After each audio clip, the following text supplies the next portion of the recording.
Hi everyone, welcome to Excela Health Virtual Mall Walkers.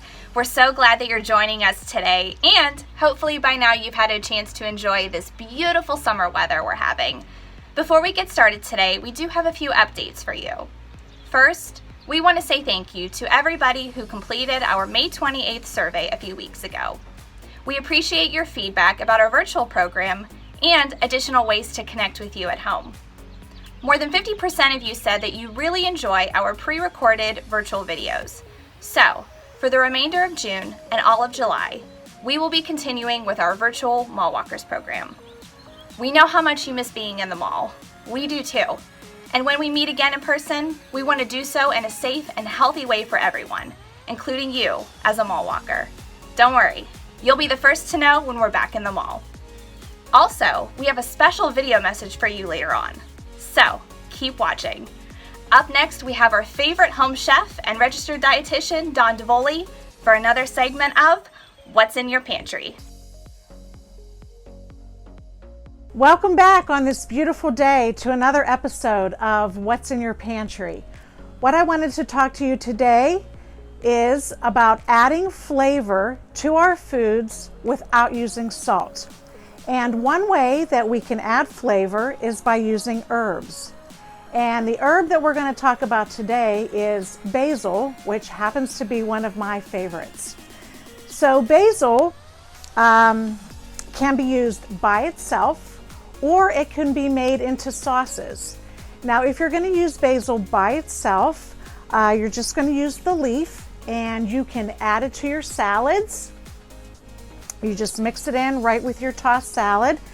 Basil also pairs very nicely with strawberries, so you can make a nice strawberry salad with basil, and you can also put fresh basil on your pizza. Now, the recipe that I'm going to be showing you today happens to be a classic pesto recipe, happens to be one of my favorite ways to add flavor without using salt, and it's a super easy recipe. Now, basil, as I mentioned, happens to add a lot of flavor to our foods, but it also has some health properties. Basil actually helps boost the antioxidants in our foods that help us to protect against chronic diseases. So let's get started with our classic pesto recipe. Very simple ingredients, not very many, so we're going to start off by adding some garlic cloves. Now, I like to use the fresh peeled garlic that you can purchase in the grocery store instead of having to peel my own. And then to the garlic, we're going to add some pine nuts. So pesto needs to be made in like a chopper like this, or a blender, or if you have a food processor. So we're just going to chop this up. Okay, and then to this chopped mixture, we're going to add the basil. And we're just going to push it down in here. I want to get every last leaf. Okay, and then I'm actually going to add a little bit of olive oil so this can mix nicely.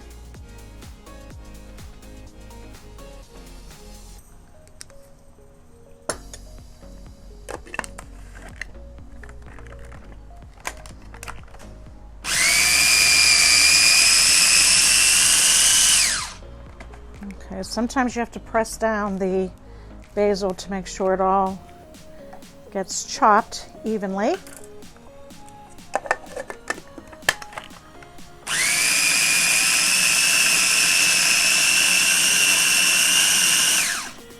Okay, next we're going to add some fresh grated Parmesan cheese, and I like to grate mine myself.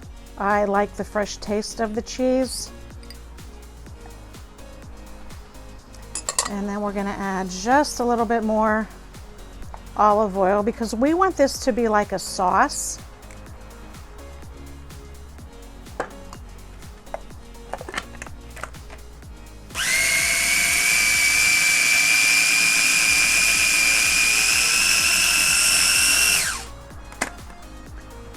Okay, we'll scrape the sides one And then we're gonna get this out of the mixer and put it into our jar.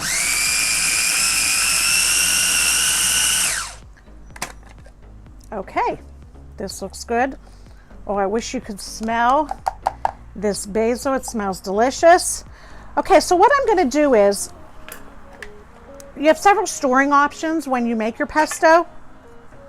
Now, I happen to be using this tonight for my supper, so I'm going to store it in this lidded glass bowl. And then I'm going to show you what this looks like. It's so green. It smells delicious.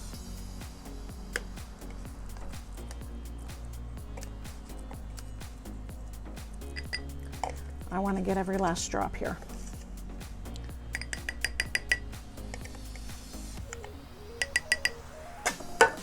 Okay. So here it is in the jar. Now I'm going to be using this tonight. Basil and basil made pesto actually can store in your refrigerator for a day or so. But I'm going to use mine tonight. But what I'm going to do to preserve its freshness, because pesto tends to turn brown when it meets the air. So I'm just going to pour a very thin layer of olive oil on the top. This will prevent any oxygen from getting into it. And then I add my lid, and then I'm going to, let's show you what this looks like. See how green it is? It smells so fresh. So I'm going to put this in the refrigerator. You could also store it in a mason jar. But what you also can do is, if you're making a large batch of the pesto, you can put it in an ice cube tray. Top the ice cube tray with a layer of plastic wrap. You're going to put it in your freezer. And then anytime you want the pesto, you can just pop out a cube and put it in your meal, whether you're putting it in a soup or you're tossing it with pasta. And that happens to be what I'm going to be doing with my pesto, is I'm going to put it on top of pasta. Another way to use this pesto would be to add it to vegetables. So adding it to some nice fresh cherry tomatoes, or to some zucchini, or maybe asparagus or green beans. You can also add it to a potato salad, and the pesto potato salad actually happens to be one of our featured recipes in the link, which again is another healthy, heart-friendly, diabetes-friendly recipe. So lots of options when you're using pesto. Now, I mentioned, using the fresh basil. I happen to grow it, but if you don't grow your own, you can always buy it in a grocery store. Okay, a lot of times it comes packaged like this. If you don't have enough basil for your pesto, you can always add something like this. This is a basil paste to add to your pesto. So as you can see, this is a very versatile, easy sauce using an herb like basil, but it's adding flavor to our foods, not without adding salt. Okay, so I mentioned I'm using it on pasta, but you can also add pesto to meats. You could put it on steak, chicken, fish.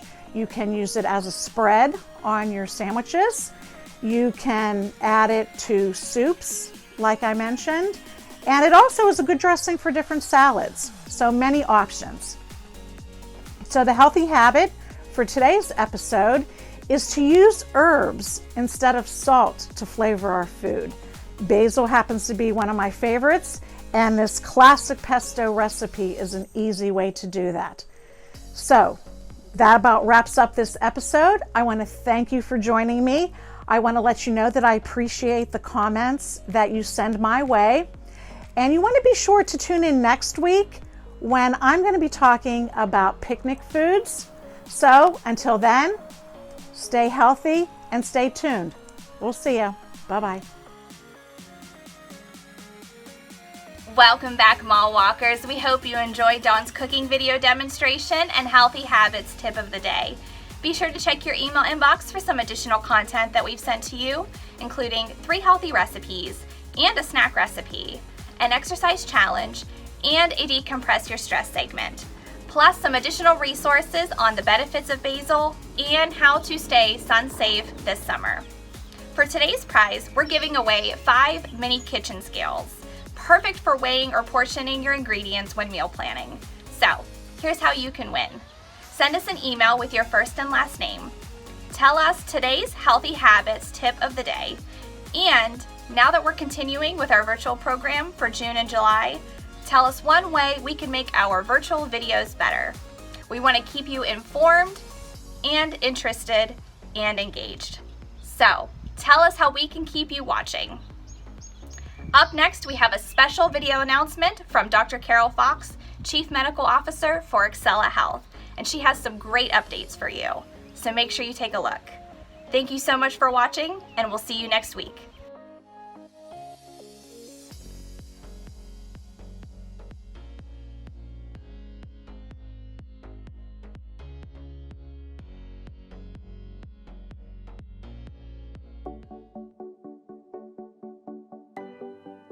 Hello everyone, and thank you for joining us. I'm Laura Denner, and joining me is Dr. Carol Fox, Chief Medical Officer for Excela Health. Dr. Fox, thank you so much for being with us today to discuss Excela's efforts in combating the coronavirus. Thanks for having me, Laura. Now, we understand that people in our community have some concerns with returning to hospitals for preventative testing and procedures unrelated to the virus. And we want to put them at ease and reassure them that we, as a health system, stand ready to protect and care for them should they need our services. And we were hoping you might be able to share how Excela Health is taking precautionary measures to ensure the highest levels of patient safety and cleanliness as we welcome patients back to our facilities. For example, what are we doing from a screening procedure standpoint for employees, patients, and visitors? When anyone presents to an Excela facility, they are asked a series of questions, and those questions relate to symptoms they may have, travel they may have done, or individuals with COVID-19 that they may have been exposed to. And in addition to that, we take their temperature. And individuals who do not have any bothersome historical findings or a fever, they're allowed entrance into our facilities. And this screening process is being conducted at all Excela sites, not just the hospitals. Absolutely. Every Excela site that you can come to, whether it's your physician office, whether you're going for a test, whether you're having a procedure, or visiting someone in the hospital. Earlier, I had mentioned the topic of cleanliness. As a patient entering one of our facilities, what types of cleaning practices can someone expect to see during their visit? Well, Laura, you're going to see a lot of cleaning going on throughout your time with us. You're going to see individuals who are cleaning high-touch surfaces such as doorknobs, railings, elevator buttons, computer keypad buttons, and just general cleaning, particularly in areas where you would see a large number of patients. And of course, when you're not here with us, we do additional, even deeper cleaning, but we are cleaning constantly. Can you please elaborate on what PPE is and why it's so important to use when caring for patients? Sure. PPE is personal protective equipment, and those are the items that healthcare providers would wear when caring for patients. So typically what that means is a face mask. Typically it's a surgical face mask, although it could be a respirator, which is a more sturdy appearing mask. There would be a gown, and there would also be gloves and eye protection. And eye protection can take the form of goggles or something called a face shield, which really covers the entire face. We also have a device called a PAPR, and that is a device that the individual wearer has some internal airflow, and it is one of our highest forms of PPE. Lastly, are we continuing social distancing practices at our facilities? And if so, what does this look like long-term for patients and visitors? We're absolutely performing social distancing, and as you know, it's typically wanting people to be at a minimum of 6 feet apart. So things that we're doing to ensure that that happens is minimizing opportunities for people to be in congregate settings like waiting rooms, but if they have to wait, we're removing chairs so that there are the appropriate number of chairs for a space. We are having individuals wait in separate rooms when possible. We're staggering appointments so that individuals aren't coming into contact with lots of other individuals. And we're even staggering hours of service so that multiple services are not occurring simultaneously. Dr. Fox, this is all great information. So just to summarize, what would be the final takeaway for patients who are coming into our facilities for testing, procedures, regular doctor's appointments, and checkups? At Excela, we have a group of highly trained professionals who are committed to your health and safety at all times. We're cleaning scrupulously, we're screening, we're ensuring that people are able to be socially distanced, and we're ready for you. We're welcoming you back with open arms. Dr. Fox, we appreciate you sharing your insights with us today, and we look forward to additional updates. Thank you again. You're welcome. To everybody watching, rest assured, Excela Health is committed to the safety, health, and well-being of all patients and visitors, including you. As the saying goes, we've got your back. Thank you.